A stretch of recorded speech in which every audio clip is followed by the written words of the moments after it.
Now stepping up to the mic, the host of Wrestling with Freddie, Freddie Prinze Jr. Former WWE champion, Miss AJ Mendes. Welcome to the show. How are you? Holy crap, I haven't seen you in forever. What the hell's going on? Oh my gosh, thank you for having me. It's such a strange way the universe has brought us together again. I don't know.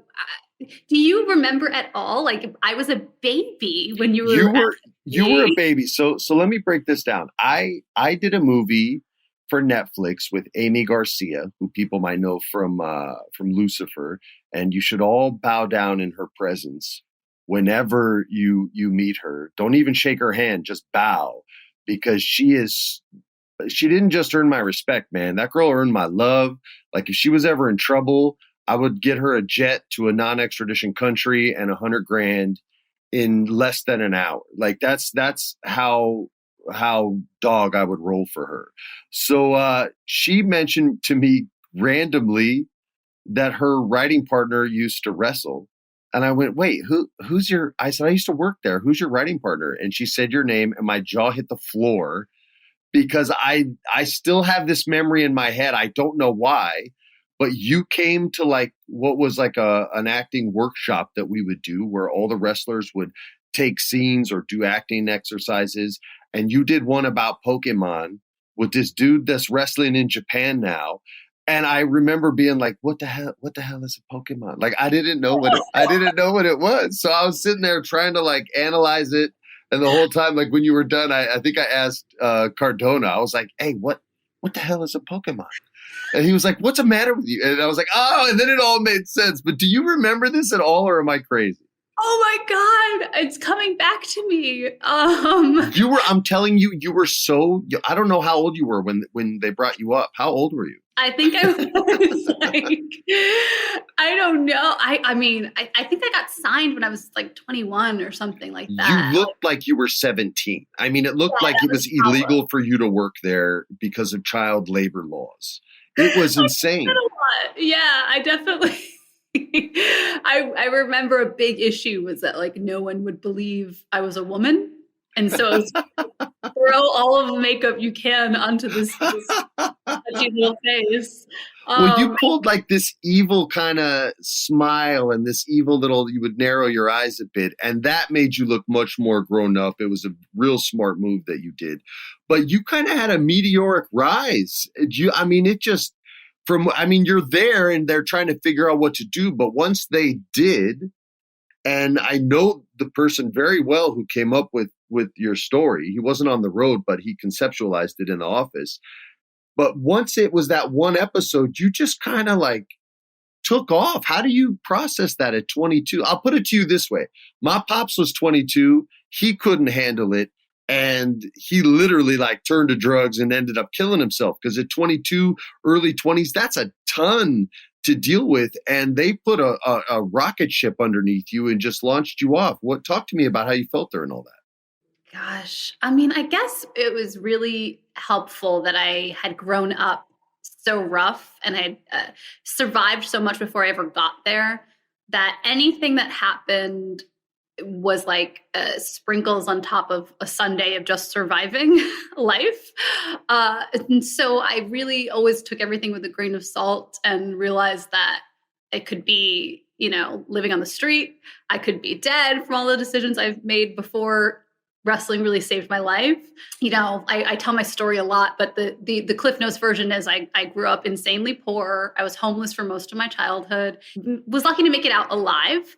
And wrestling and storytelling and just living in these fantasy worlds saved my life. So I always kind of had that perspective that this was an opportunity that I was just going to have fun with. And I really think it is 100%. Well, I say 100%, but I have to give myself a little bit of credit. So let me say a lot of the credit goes to the fans because it just spoke to me. Being successful spoke to what they wanted to see. And they really were fighting for this movement of just someone on screen that represented them. And I was the first that really was not this picture perfect, supermodel, and I wasn't a big, strong warrior either. I was just like a scrappy little mouse that looked like she was 12 and was them. I was a fan that snuck in. And I think just that idea of feeling represented and seen, that's what made me want to tell stories, and what's what made me want to wrestle in the first place. That resonated with this generation of fans. And so their love of me and championing me and my journey kept me in those storylines. And so I owe them so much of the credit. AJ, it's funny because, and you talk about growing up and how rough it was in your book. What's the name of your book again? It's called Crazy is My Superpower. Please go to Amazon or wherever you buy your books and look that up, and you can learn exactly what this woman went through as a child. It's weird because you still look so young, but you are an old soul, and kids that have to grow up more quickly tend to go back and embrace that childhood when they get older and start to have success. My friend Macaulay is one who never had a childhood, right? He was a working professional from age birth till he finally stopped. And so he never got to do any of that stuff that you got to do as a kid. And then as an adult went into that. So when you have that and I see you doing that now, but what I wanted to get to is you have this old soul, because when you talk about why you loved it, I've heard guys like Terry Funk say that. Almost word for word what you just said. And I know you're not like a Terry Funk historian and taking a quote and like mishmashing it into your own. That's just you talking. But you have this very sort of old school, and I guess it is from growing up, but you've been able to apply discipline in a way that very few artists can, because most artists are right-brained and they reject everything the left brain has to offer, which is order out of chaos. And I'm guilty of that, and a lot of artists are. And I know a ton of people want us to talk wrestling, but you made this transition from professional wrestling into writing a New York Times bestseller, and then transition from that into the art of screenwriting, which is incredibly difficult. Everyone's written a script, but none of them are good, right? There's only a small handful that can impact the right person that says yes in order to get it made. And now you've done that. I don't think another wrestler has ever done that. I don't know if they've wanted to, but you've now transitioned into Hollywood and screenwriting. You have a movie that recently wrapped. Do you want to talk about that? Or I just get off on the process. So whatever you want to talk about is fine with me. But this is an incredibly impressive accomplishment, whether you were coming from wrestling or not, and you're still having to apply a similar but completely different discipline to it.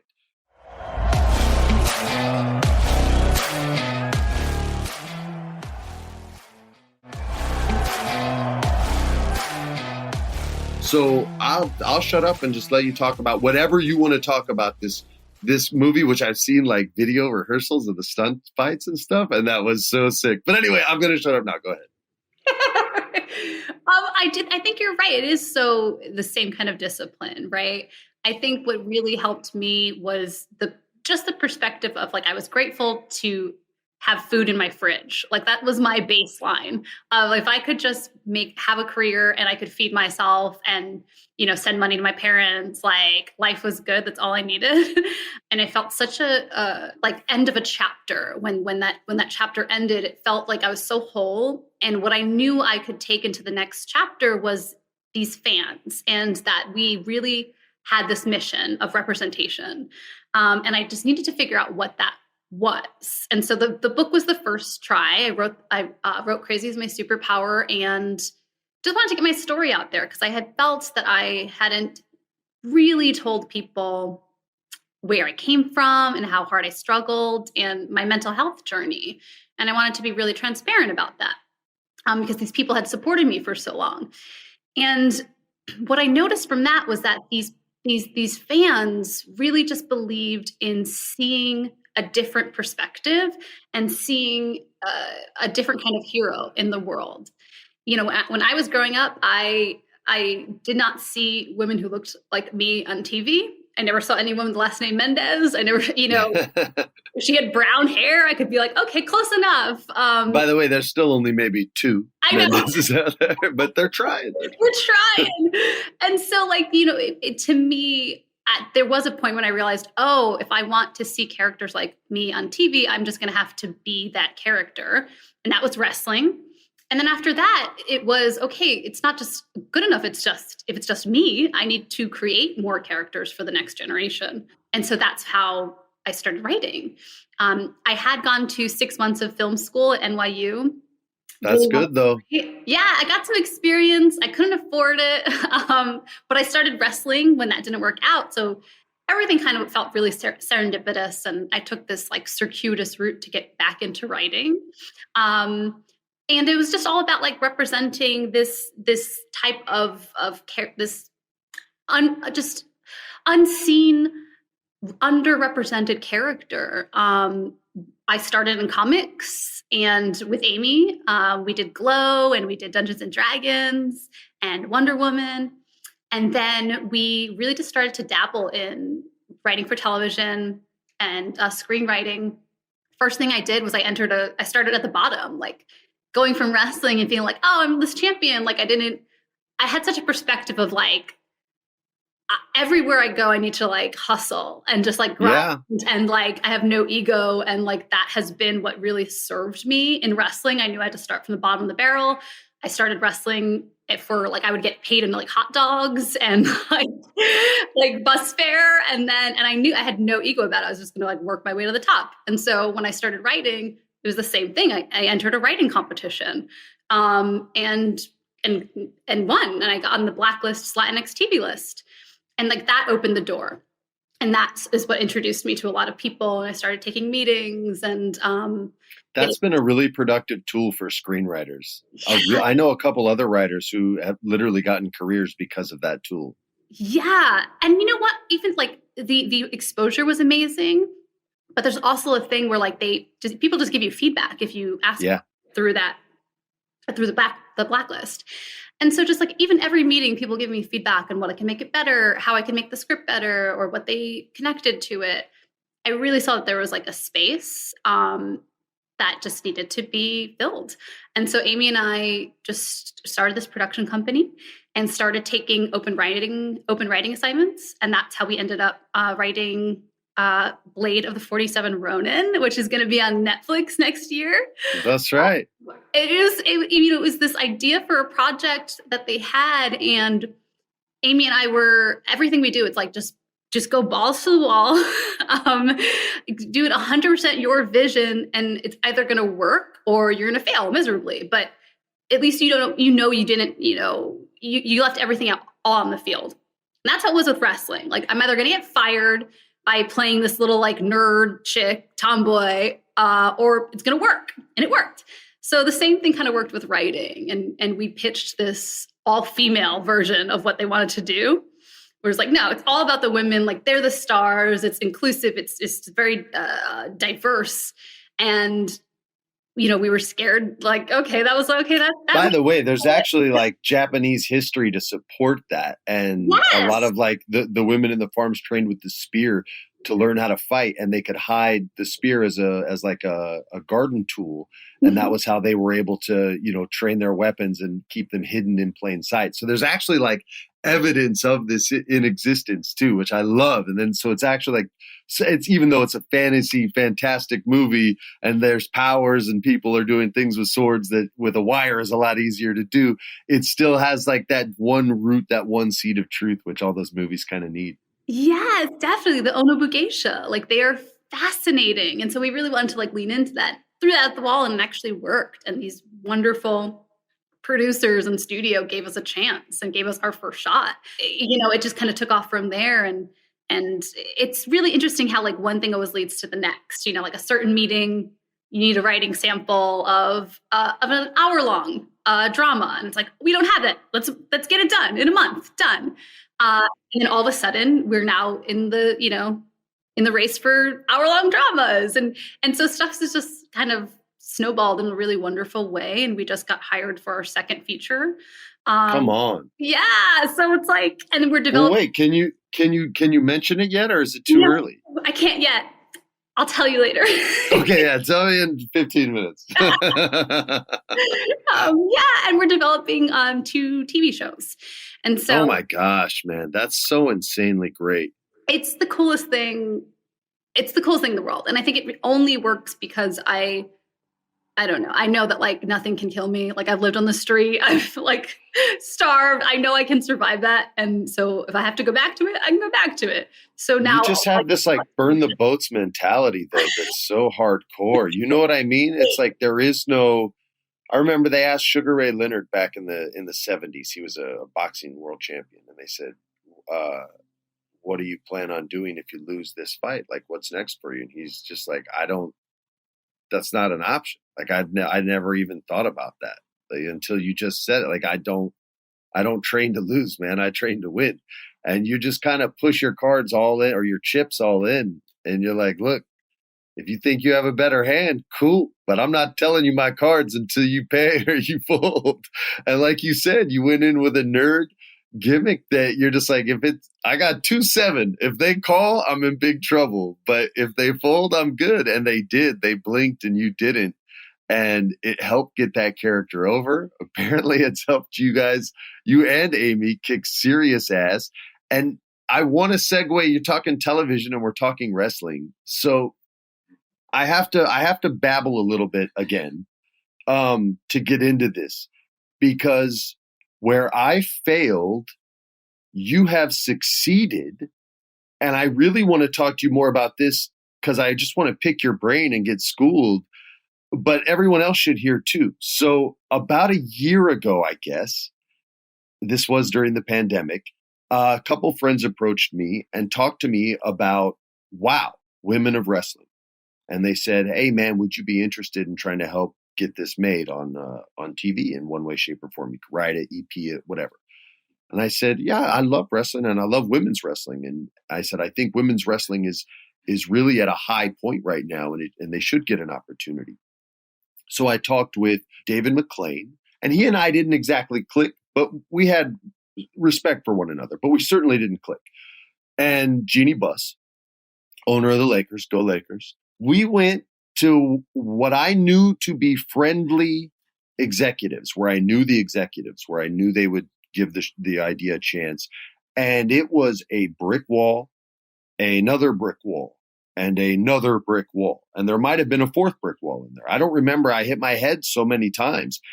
I could not get this idea over to a single executive. Forget I got one in the room, but it was a room of 3. I couldn't get it over to anyone.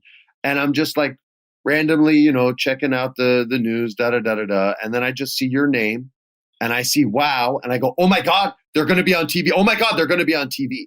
And I flipped out in the best possible way. So could you please talk? I have no ego about this. I just want as many wrestlers as possible to have as many opportunities on television as humanly possible. So that's my stake in this game, right? So how did you come? I guess maybe the Glow connection, but what was the process of getting the Viacom deal?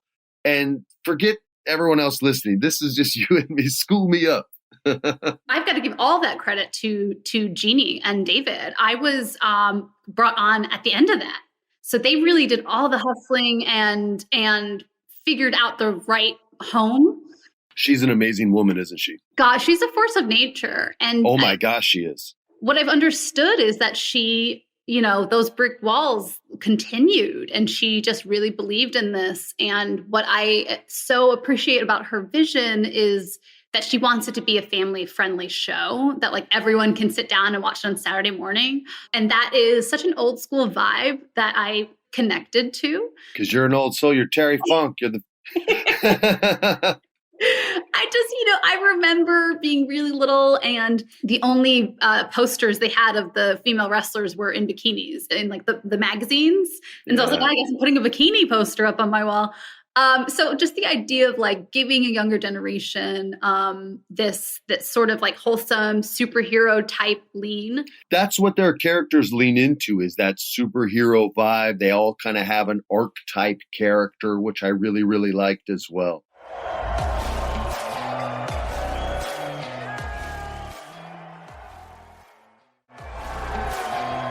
let's talk about Jeanie for a second, because I love talking about how people made it. And I love bringing on people that it feels so disrespectful to say, I'm proud of you, right? That just feels disrespectful.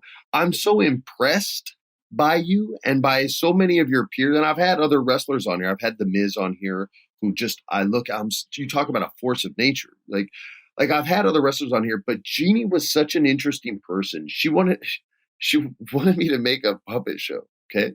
And I love puppets. All right. Like I've loved them. My uncle wrote the Rainbow Connection for Kermit the Frog. My uncle's Paul Williams. So like I got to play with the first Kermit the Frog. I love Muppets. And we had a friend in common. And so we were going to come up with I can talk about it now because it's never going to happen. It was called Little Lakers. And it was all these it was like Lil Kobe, Lil Shaq, all these, and they all had like attitude, right? And so I was talking to her about this, and I go, so where are you seeing this? Like, you just want to put it on like Spectrum or something like that? And she goes, you're not thinking big enough. And right when she said that, every sentence she said after, I've never forgotten. Like and I delete things people say to me all the time, good advice and bad. But Jeanie has this ability to think big, even when you think your idea is too big and you're nervous to pitch it. It's like, it's not big enough. I think you have a woman behind you and behind this company that when she commits to something, she is committed to it. And she's been involved with WOW for a while now. So for her to make that commitment with you and to have that trust in you, and again, I was the wrong fit. You are the right fit. I think you have a huge opportunity here to bring more wrestling and it's not about competing. It's always about that's so stupid, man. There's so many channels. It should be about opportunity, right? There shouldn't be an Academy Award. Actors should be family. Like there's no real wrestling award. There's Slammies, but those aren't real. Like wrestlers are a family. So this should be, it should always be about opportunity. And I love that you're working with someone who she has earned respect. It's not about, the Lakers have 17,000 championships. I love the Lakers, but that's not as important. She has earned respect, okay, in a world where no one wanted to respect her. She was Jeanie Buss's daughter. What did she ever work for? It was like Stephanie McMahon. All she ever had to be was Vince McMahon's daughter. And I'd be like, dude, she saved the Jeff Hardy championship promo. She single-handedly saved it when the power went out. Ran in and was like, excuse my language, and said, fuck that, we're fixing this. I was already like, I don't know what we're going to do. She's like, I do. And I mean, it just steamrolled through, man. So it's like, those are moments where respect is earned. And Jeanie has earned that respect. And so when she gives it to someone like you, and it's not like me saying appreciate that. I already know you do based on how you came up. I'm so excited to see what your plan is. I mean, even beyond creatively, like you can even improve the work there. You can help prevent injuries there just because you know how to work the perfect way. You know what I mean? Like, and you're the same size as some of those girls too. You know what I mean? So, and I love that you're out here in LA doing it. Can you talk about, do you guys have a plan on where you're going to shoot yet? What's the plan for you guys? So we'll actually be shooting pretty soon. I think we're maybe 60 days out. So it's getting kind of close. We're going to be in syndication in the fall of 2022. Please check WOWE.com for your local listings. I still have my t-shirt. I'm going to rock my t-shirt. It's also on the CW Seed app and the Pluto app. But, it's really what inspired me to join WOW was the idea that it was women behind the scenes in every capacity and women in front of the camera in every capacity. And to me, I love wrestling and I never stopped loving wrestling. And this was like the perfect way to rejoin the world of wrestling, but also combine it with what I'm doing now and what I have a passion for now. And so I'll be executive producer alongside Jeanie and David McLean, which is mind-blowing. That's so sick. That's so sick. I'm so happy for you. Oh my gosh. And then when I talked to her on the phone, she really just kind of laid it out there, like what she wants us to be and what the vision is. And then also left a lot of space for what I want it to be or what I could bring to the table. And I really appreciate her old man did that too. Yeah. I think that that's the right way to start something. It's, we know that people know what the product is, or they know what it was before, but this is going to be a new beast. And we're really excited about that. And it's a great group of women. And I, somewhere along the way, just kind of got inspired to say, okay, I'm also going to do color commentary. I knew it. I was actually going to ask you. I was like, you got to do something on camera. You can't do them like that. You can't do the people like that. Oh my gosh. I mean, like wrestling opportunities have popped up over the years, and I've just never been ready for that. I'm not sure, like physically, if that's something that like is the fire's there, but the art of it has always been there, and when I was a fan, the women were my favorite part of the show, and I would, skip the guys' matches to watch the ladies. And so I had such a crush on Sensational Sherry or Scary Sherry. Oh my God. I like everyone else like pulled for Elizabeth, and I literally was like, what? Oh my God. Oh God, never. No, Sherry. Like I was such a Sherry mark. Like when everyone went Trish Stratus, I went Lita. I was like, oh, yes. Lita all day. I like the tougher chicks. I always like tough chicks, man. I married Buffy the Vampire Slayer. I like tough chicks, man. Oh my God, I love that. My husband says the same thing about Sherry and Elizabeth. Yeah, it was all about Sherry because she could talk too, man. Like, and she could really work. She could actually like wrestle. That WWF didn't really let her wrestle, but she was actually a really good wrestler before she got there. And they just limited what women can do, as you had to deal with when you were there. I'm sure they said certain moves you weren't allowed to do. Oh yeah, they were. I mean, I talk about it in my book a little bit, but they, it was the time when we had very small windows of match. You ain't lying. And 5 minutes and a minute each for your walk-in, and so it's really a 3-minute match. Tell a story and go.